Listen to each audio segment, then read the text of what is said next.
आज़ादी, फ्रीडम, अपने टाइम पे कंट्रोल होना पैसे का सबसे बड़ा फ़ायदा है। असली दौलत ये है कि आप हर सुबह उठ के बोल सको, आज जो मन करेगा वही करूँगा। लोग अमीर इसलिए बनना चाहते हैं कि उन्हें लगेगा कि इससे वो खुश हो जाएँगे। खुशी थोड़ी टेढ़ी चीज़ है, हर इंसान अलग है। लेकिन एक चीज़ सब में कॉमन है, वो लोग अपनी ज़िंदगी का कंट्रोल अपने हाथ में रखना चाहते हैं। ये पावर कि जो करना है, जब करना है, जिसके साथ करना है, जितने टाइम तक करना है, वो अमूल्य है। पैसा इसी का सबसे बड़ा डिविडेंड देता है। एंगस कैंपबेल, जो मिशिगन यूनिवर्सिटी के साइकोलॉजिस्ट थे, 1910 में पैदा हुए। उस टाइम साइकोलॉजी ज़्यादातर डिप्रेशन, एंग्जायटी, स्किज़ोफ्रेनिया जैसी परेशानियों पे फ़ोकस करती थी। लेकिन कैम्पबेल को जानना था कि लोग खुश क्यों होते हैं। उनकी 1981 की किताब the sense of well-being in America में उन्होंने बताया, लोग असल में उतने दुखी नहीं हैं जितना मनोवैज्ञानिक सोचते हैं। लेकिन कुछ लोग बाकी से साफ-साफ ज़्यादा खुश हैं और ये खुशी ना तो उनकी इनकम, ना लोकेशन, ना एजुकेशन पे डिपेंड करती थी। हर कैटेगरी में लोग थे जो हमेशा दुखी रहते थे।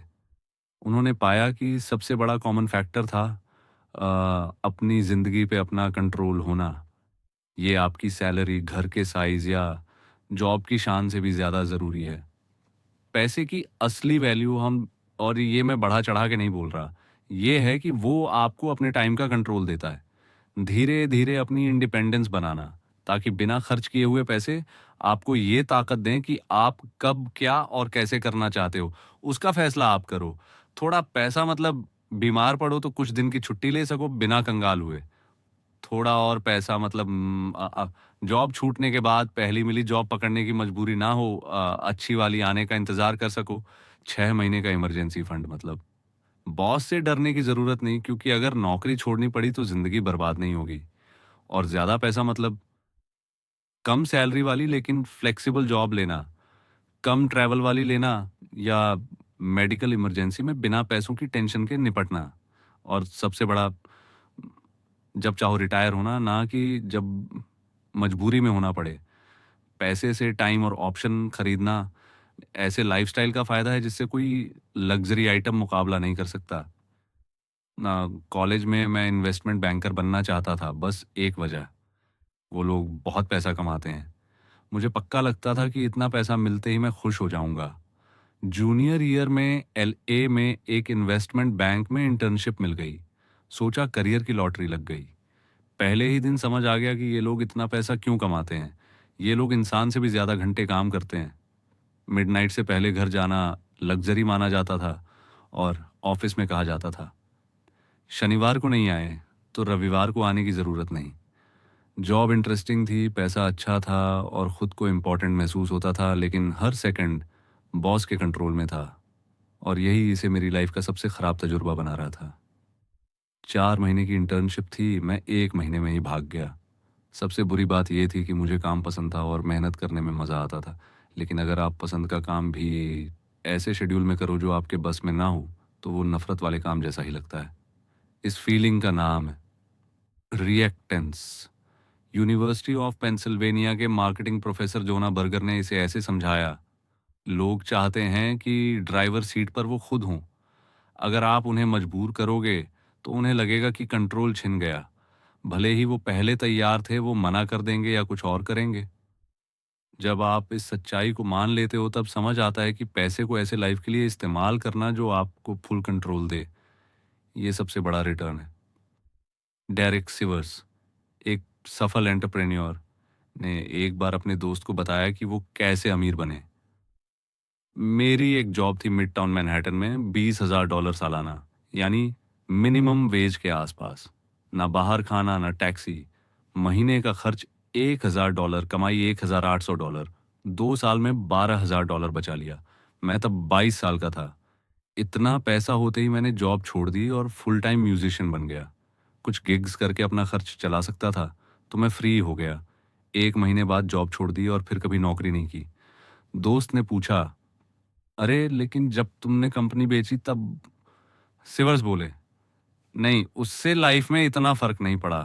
वो तो बस बैंक में ज्यादा पैसा था। असल फर्क तब पड़ा जब मैं 22 का था।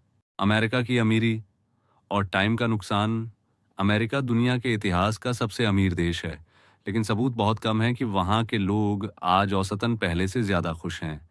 1950 के दशक में जब उनकी कमाई और दौलत आज से आधी भी नहीं थी, महंगाई एडजस्ट करने के बाद भी, तब भी लोग उतने ही खुश थे। 2019 के एक गैलप सर्वे में 1400 देशों के 1.5 लाख लोगों से पूछा गया। 45% अमेरिकन बोले कि उन्होंने पिछले दिन बहुत टेंशन महसूस की।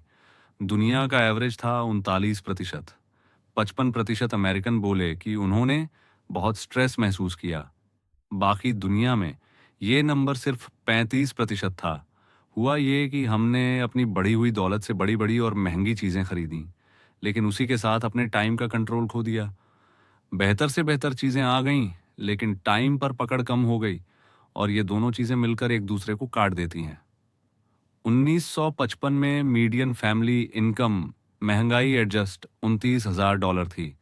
2019 में ये बढ़कर 62,000 से ऊपर हो गई।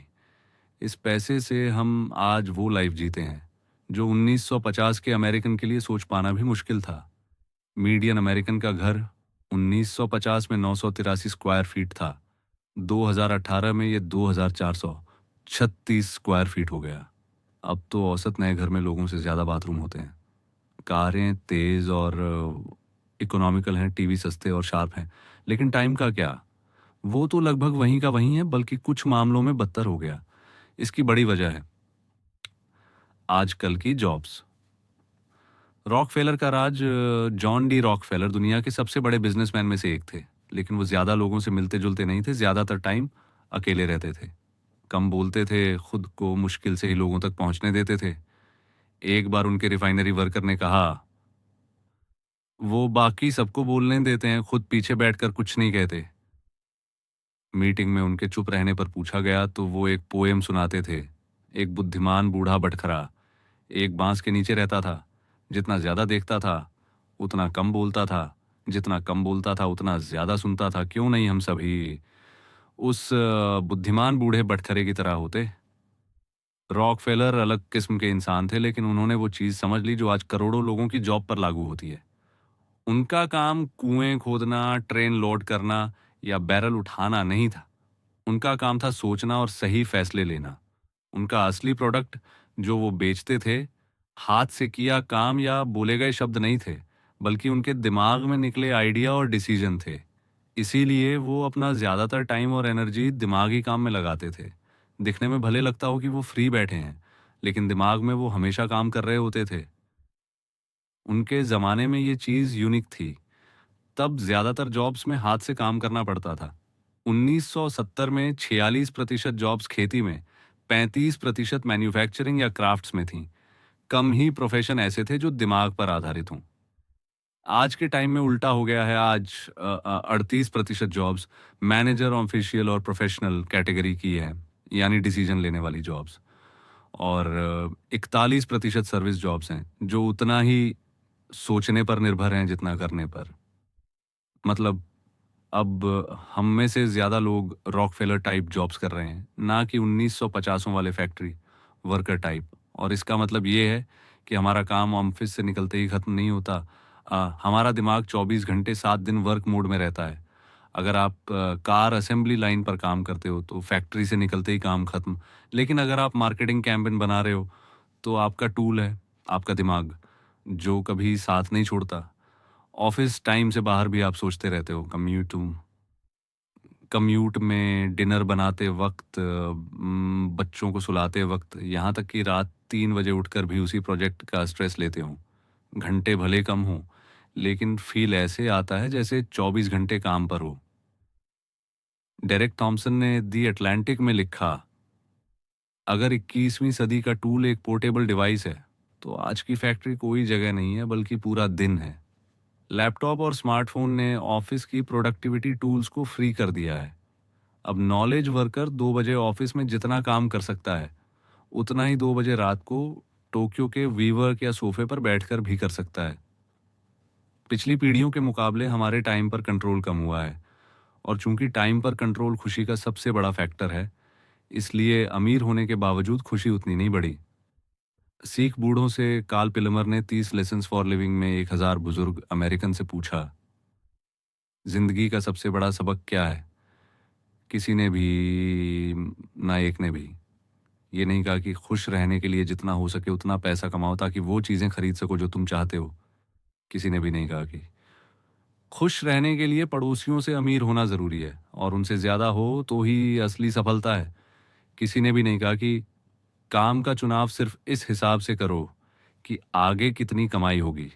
उन्होंने सबसे ज्यादा वैल्यू दी अच्छी दोस्ती, खुद से बड़ी किसी चीज का हिस्सा होना और बच्चों के साथ क्वालिटी बिना प्लान वाला टाइम बिताना। तुम्हारे बच्चे तुम्हारे पैसे या उससे खरीदी चीजों से ज्यादा तुम्हें खुद चाहते हैं। वो चाहते हैं कि तुम उनके साथ रहो। पिलेमर लिखते हैं। तो सुन लो, जिन लोगों ने सब देख लिया है, टाइम पर कंट्रोल होना पैसे का सबसे बड़ा डिविडेंड है। अब बात करेंगे पैसे के सबसे छोटे डिविडेंड की।